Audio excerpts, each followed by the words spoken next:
Адахан Мадмаровда камалуу коркунучу барбы? Оппозициялык күчтөр омкорлуп турган чакта Адахан Мадмаров эл менен жолугушууну улантып, парламенттик шайлоонун камын эртелеп көрө баштады. Анын айтымында мындай аракеттер үчүн бийлик тараптан тоскоолдуктар жаралып жатыптыр.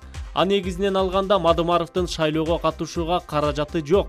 Бирок ал өзүнүн 100 000 чамасындагы электоратын бетке кармап, башка таасирдүү саясий күчтөр менен соодалашса, капчыктууларга биригүү үчүн кадам таштаса, парламентке келүү шансы жаралат.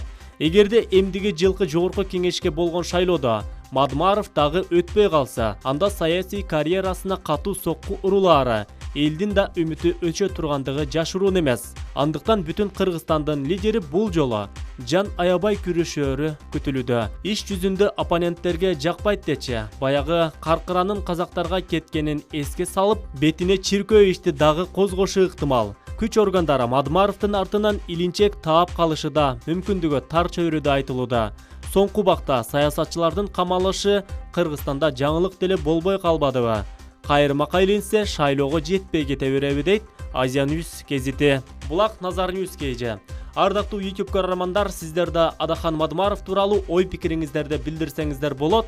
Жана ошондой эле Адахан Мадмаров кийинки парламенттик шайлоодо жогорку кеңешке келишин каалайт белеңиз. Же бул инсан тууралуу кандай пикирдесиз? Комментарий калтырсаңыз болот.